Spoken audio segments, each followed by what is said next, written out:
Bonjour à tous, me voici de retour aujourd'hui pour une nouvelle vidéo. Justement parce que, en fait, par rapport à mon grand départ pour la Pologne, il y a un petit retard par rapport au notaire. Des documents devaient être signés ce vendredi. Il y a eu un retard de transfert d'autorisation de crédit de la part de la personne. Donc aujourd'hui, le notaire détient toutes les pièces, mais il a fallu reprendre rendez-vous et je signe la vente de ma maison ce mardi. Donc le début de mon départ, de ce grand voyage pour la Pologne, commencera à se prononcer à partir de mardi. Il y a déjà d'abord un premier transfert, après il y aura ce grand voyage que je filmerai, que je mettrai en vidéo sur YouTube. Et donc ça me laisse un petit peu de temps. Et grâce à ce temps, je me suis dit, aujourd'hui, je vais essayer de faire ma première vidéo de philosophie, comme j'ai pu expliquer dans les vidéos précédentes. Et cette vidéo, bien sûr, c'est celle du stoïcisme. Et au jour d'aujourd'hui, les personnes qui me regardent doivent se dire, mais pourquoi il parle de philosophie, pourquoi il se met à parler du stoïcisme? Parce que déjà, la première des choses, c'est que je suis un stoïcien qui ne se connaissait pas. À partir du moment où j'ai eu l'explication du stoïcisme, on m'a montré précisément ce qu'était le stoïcisme. En fait, je me suis rendu compte que j'ai toujours été un stoïcien. Le terme peut faire rire, est bizarre, mais c'est le cas. J'ai toujours été de cette philosophie-là. Elle m'a toujours animé dans ma vie. Peut-être par rapport aux explications que je vais donner, certaines personnes se reconnaîtront à travers ça. Et je pense qu'il y a quelque chose à partager sur le stoïcisme. Alors, non pas pour la théorie, parce qu'en fait, toutes les vidéos que vous pouvez trouver sur le stoïcisme dans YouTube sont d'une qualité incroyable. Il y a quelqu'un que j'apprécie beaucoup pour le sujet qui est le précepteur. C'est une chaîne YouTube qui parle de philosophie. Il a fait 2-3 vidéos sur le stoïcisme.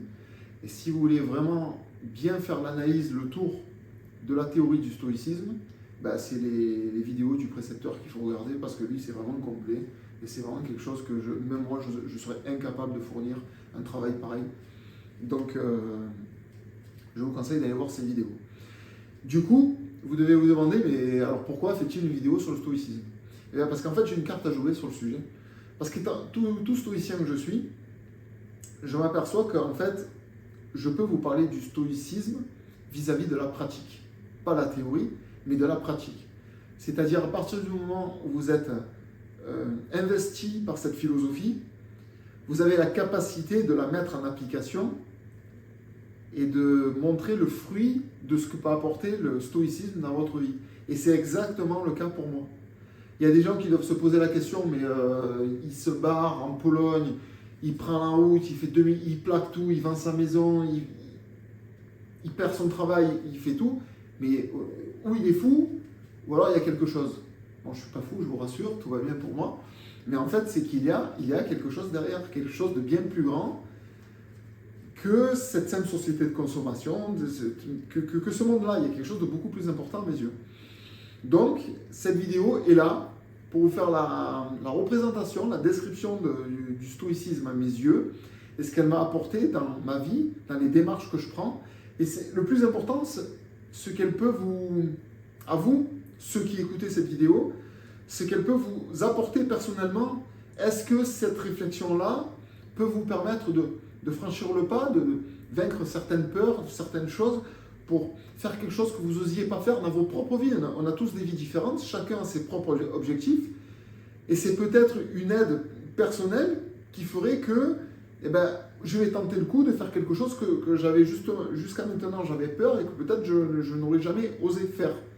Donc c'est pour ça que je fais cette vidéo aujourd'hui, pour vous montrer mon cas pratique et comment il faut raisonner en tant que stoïcien. Donc la première chose que je peux dire vis-à-vis du stoïcisme, c'est que la règle générale des stoïciens, c'est d'agir en fonction de ce qui dépend de nous. C'est-à-dire que ma vie est basée sur les actes, toutes les choses possibles et qui dépendent de ma propre capacité d'agir. Ce qui dépasse ma capacité, je m'y intéresse, mais je n'ai pas un intérêt aussi profond que ce qui dépend de moi. Parce que première chose, ce qui dépend de moi, ça ne tient qu'à moi de les réaliser.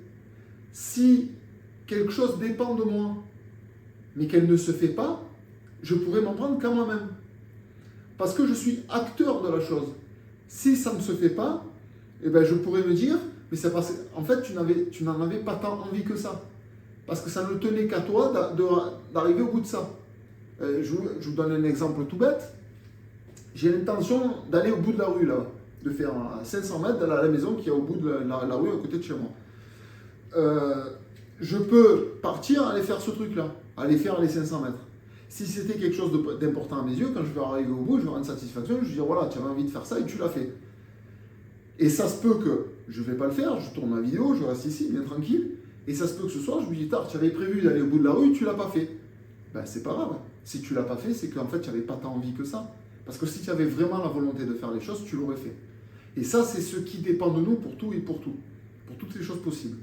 Donc, à partir du moment où vous avez compris que ce qui dépend de vous, eh ben, il suffit d'avoir un peu de volonté, ça se fera obligatoirement, ça dépend uniquement de vous, donc il n'y a aucun problème. Vous avez déjà une marge de manœuvre par rapport à tout ce qui est possible dans la vie. Après, la chose qui devient un peu plus délicate, c'est qu'il y a l'autre penchant de la vie, qui est tout ce qui ne dépend pas de vous, tout ce qui ne dépend pas de nous, de moi, des autres. Et là, c'est plus compliqué parce qu'on ne se rend pas toujours compte de ce qui dépend de nous ou pas de nous.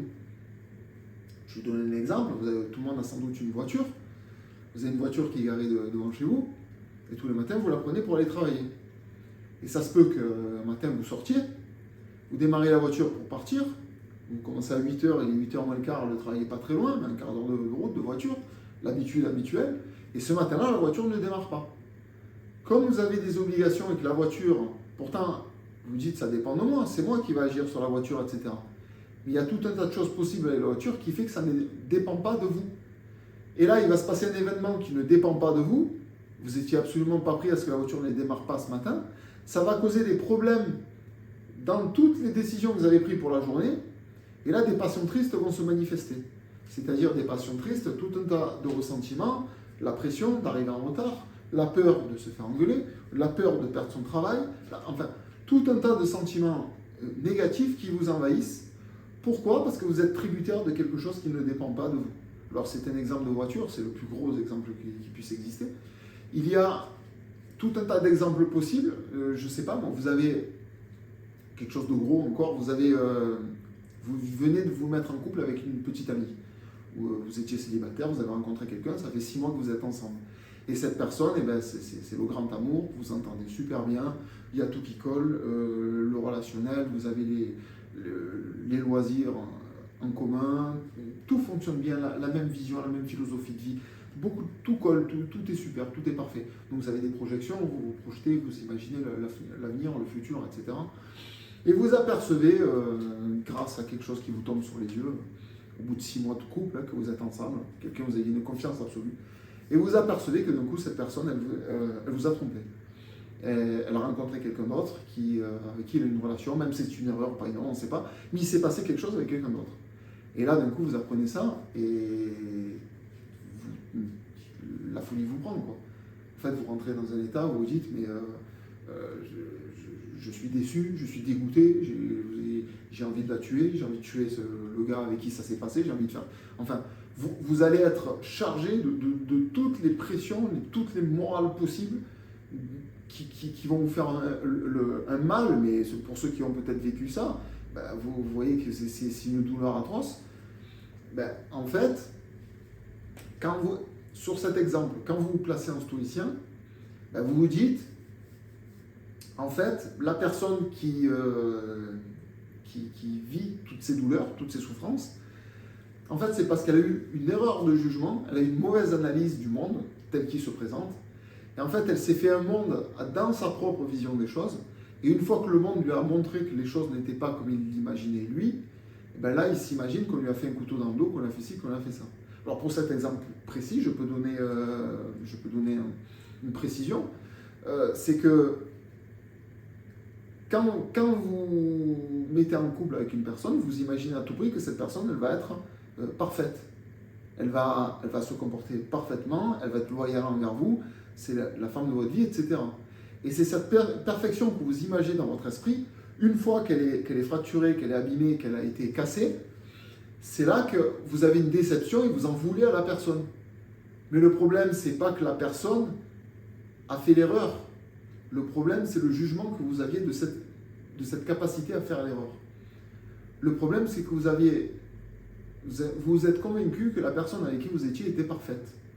Alors que elle vous a démontré justement, elle ne l'était pas. Et c'est la démonstration de votre erreur qui vous met en colère. Imaginez que vous auriez été certain que cette personne, elle n'était pas très nette, elle n'était pas très... Niveau confiance, c'était moitié-moitié. Vous dites, bon, elle me plaît beaucoup, donc je tente le coup et tout. Au bout d'un mois, elle vous fait un coup pareil. Ça sera beaucoup moins grave que si vous croyez que c'était la personne parfaite.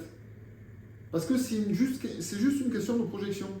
À partir du moment où vous avez décidé que la personne c'était un ange, ben le jour où elle va vous montrer qu'elle n'est pas un ange, mais ça va vous détruire, ça va vous faire un mal terrible. Ça, c'est une autre projection par rapport à une autre chose qui ne dépend pas de vous. Les gens ne dépendent pas de vous. Donc, vous n'avez pas de pouvoir sur l'action des gens. Donc, c'est quelque chose sur lequel il ne faut pas se concentrer en tant que stoïcien. Il faut se concentrer au maximum, le plus possible, sur les choses dont vous êtes en capacité de faire, vous, de vos propres mains, et d'avancer vis-à-vis de ces choses-là. La deuxième chose que je souhaitais aborder sur le stoïcisme, ce qui concerne toutes les lois naturelles auxquelles les stoïciens font très attention et développent la connaissance afin de ne pas subir toutes les passions tristes par rapport à ces choses-là.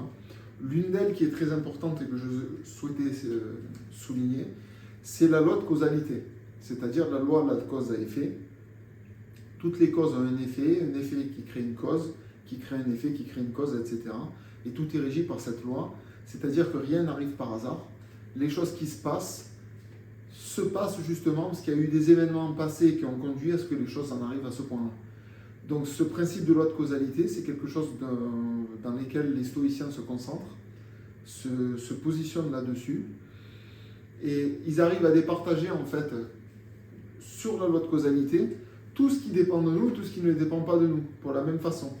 Mais cette fois, vous savez que là c'est très vague, et que le monde fonctionne, il n'a pas besoin de vous pour marcher. Donc il y a énormément de choses qui ne dépendent pas de vous et qui sont en action, qui fonctionnent et qui font partie des lois de la causalité. Donc en fait, le stoïcien va vraiment se concentrer sur ce qui dépend de lui et va avoir un recul, va réussir à avoir un recul de perception sur les choses qui ne dépendent pas de lui, même sur des choses très graves. Parce que imaginez même un malheur qui se passe dans votre vie, si ce malheur ne dépendait pas de vous, en fait, vous avez aucune capacité de l'en empêcher. Et en fait, le malheur qui arrive, un stoïcien qui est bien positionné sur le sujet, va se dire, en fait, c'était nécessaire.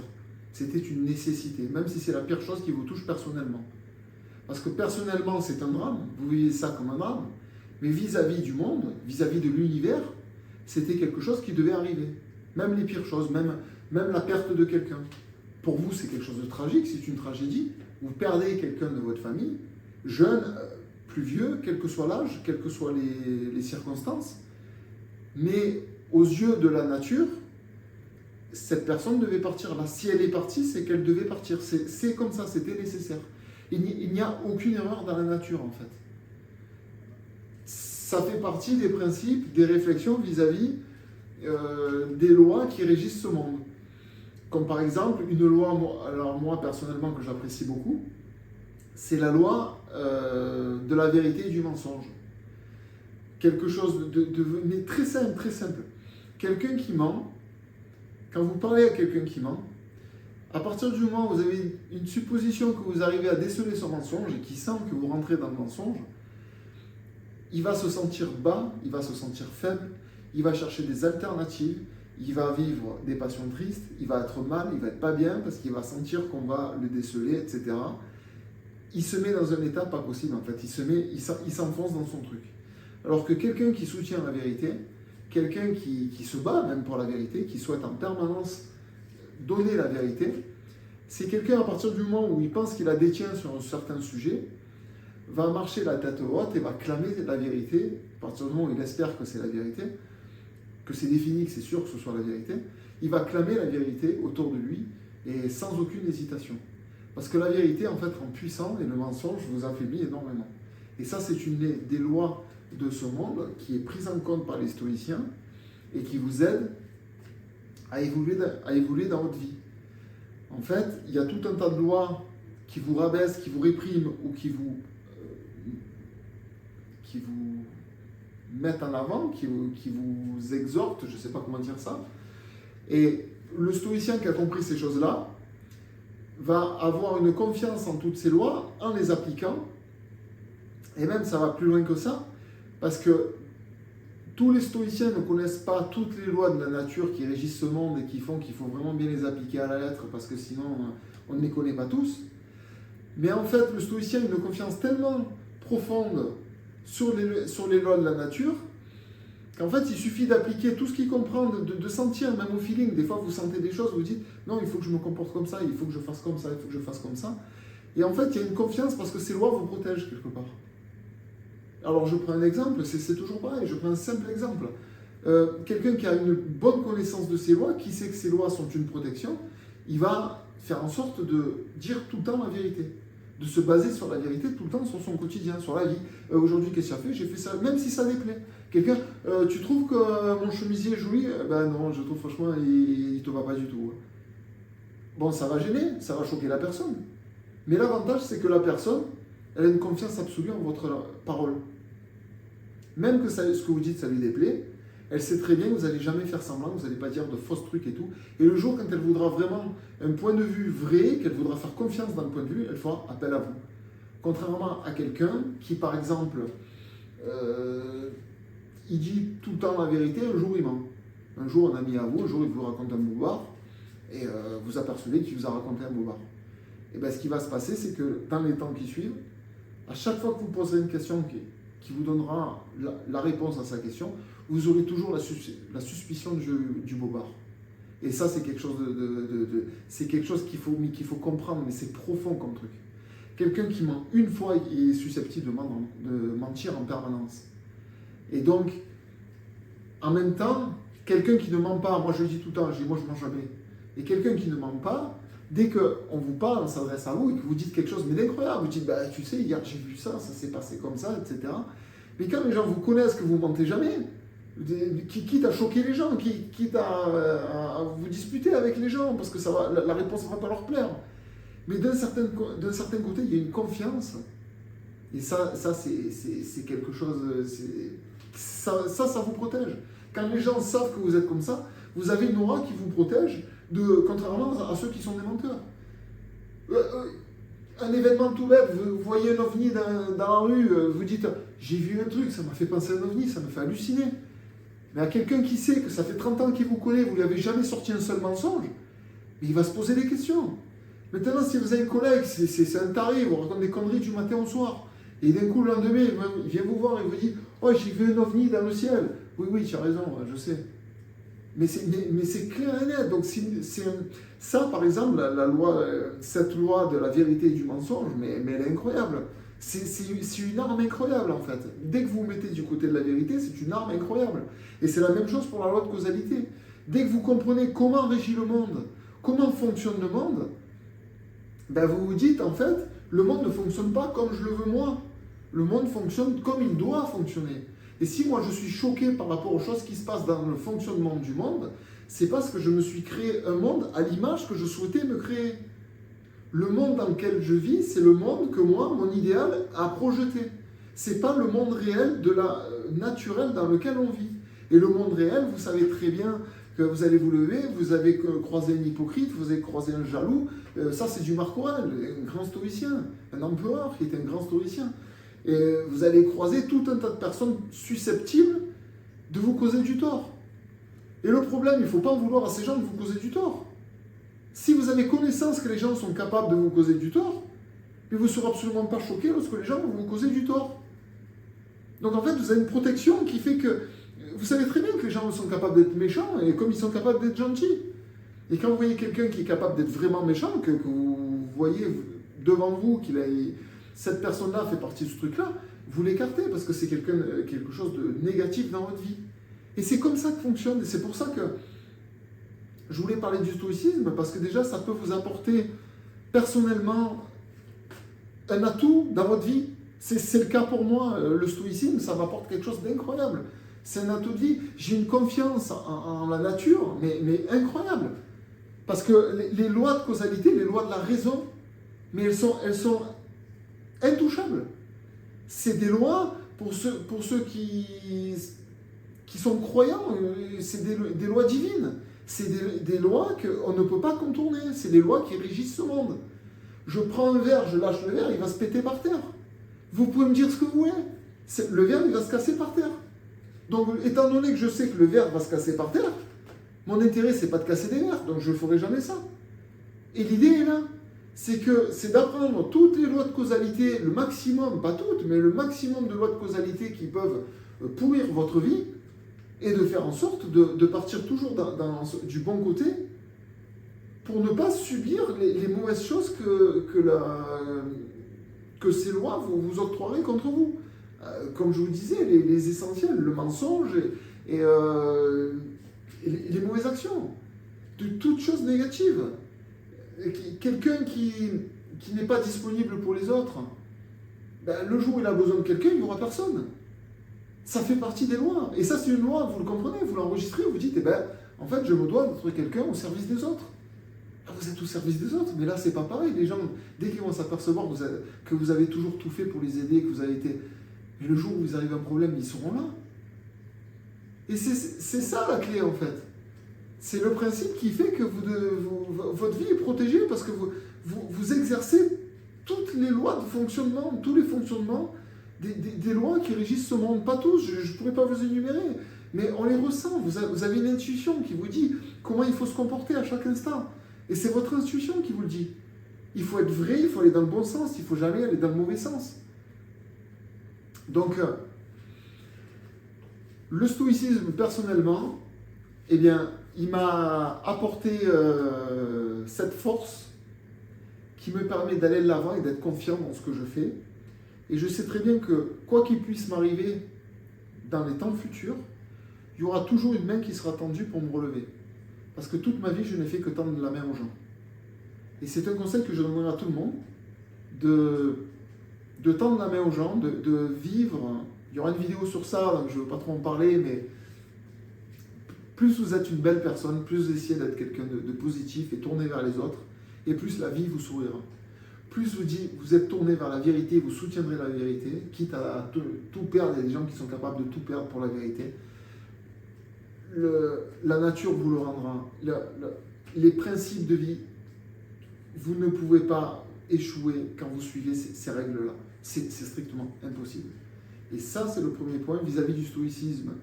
La loi de causalité, ce qui dépend de nous, et je dirais vivre avec les lois naturelles, vivre avec les lois qui régissent ce monde, les comprendre, les assimiler et les adapter dans votre vie. Les lois du monde. Mais à partir de là, vous avez un bagage terrible pour... vous pouvez gravir l'Everest. C'est une image, mais vous pouvez gravir l'Everest. Et c'est ça que j'essaie de vous dire à cette vidéo, c'est que je suis quelqu'un qui entreprend de gravir l'Everest. Parce que je suis un stoïcien et je sais exactement ce que je fais. J'ai une confiance absolue. Je n'ai aucune peur, aucune crainte. Tout est parfait pour moi. Donc en fait, je voudrais transmettre cette vision-là. Je ne sais pas, c'était un peu brouillon parce que bon, je suis pas, je vous dis, je suis pas un narrateur du stoïcisme, mais je sais ce que c'est parce que je le vis tous les jours. Mais en fait, le stoïcisme vous permet de devenir, de rencontrer le bonheur. En fait, quand vous êtes stoïcien, vous êtes tout le temps dans la joie. Vous avez le bonheur en permanence autour de vous. Vous êtes bien parce que vous avez peur de rien, vous êtes tranquille, vous avez écarté les gens malsains, vous essayez toujours de faire des bonnes choses aux gens que vous appréciez. Ces gens vous reconnaissent, déjà vous font des éloges de vous, ils disent putain, lui c'est une bonne personne, il est sympa, lui il est bien, etc. Et ça vous donne du bonheur, ça vous charge de bonheur. Et vous êtes en permanence rempli de bonheur, vous vivez dans le bonheur, grâce au stoïcisme. Donc voilà, c'était, on va dire, ma première vidéo sur le stoïcisme. Alors c'est un peu compliqué parce que je ne suis pas un grand philosophe. J'espère que le message est passé. J'espère que j'ai apporté quelque chose à certaines personnes. C'est mon plus grand souhait que justement d'avoir parlé de ça. Ça a donné des déclics à quelques personnes. Et bien pour moi, ça serait une grande victoire. Donc j'espère que cette vidéo puisse apporter quelque chose à certaines personnes. Pour ceux qui ont réussi à tenir jusqu'au bout de cette vidéo, à écouter tout ce que j'avais à dire sur le stoïcisme, ben, je vous remercie. Si vous voulez me laisser un petit message, ce qui aide ma chaîne à évoluer, à avancer, le pouce bleu, enfin toutes les choses qui font que ça peut m'aider à marcher. Et je vous remercie de me laisser, pourquoi pas, vos questions, vos textos, ce que vous pensez, des contradictions même, ce que je dis, ben, vous êtes d'accord, vous n'êtes pas d'accord, ou alors quelque chose que vous ne comprenez pas, oui, mais sur ce sujet. Franchement, je suis vraiment ouvert à discuter de ça avec vous, parce que le stoïcisme me passionne. Et donc, je vais vous laisser une fois de plus. Alors, je ne l'ai pas prévenu en début de vidéo, mais je vais mettre un petit bonus, là, une fois que c'est terminé, de mon séjour en Pologne en décembre, une petite vidéo dans la ville de Giżycko, qui se trouve près du village où j'habite. C'est court, c'est assez bref, mais ça va vous donner un aperçu du quotidien des gens et des infrastructures de cette zone d'habitation. Vous voyez qu'il y a quelques différences avec la France. Donc je vous remercie de m'avoir regardé, je vous remercie de me suivre et de regarder les futures vidéos que je publierai. Et je vous souhaite à très bientôt. Merci.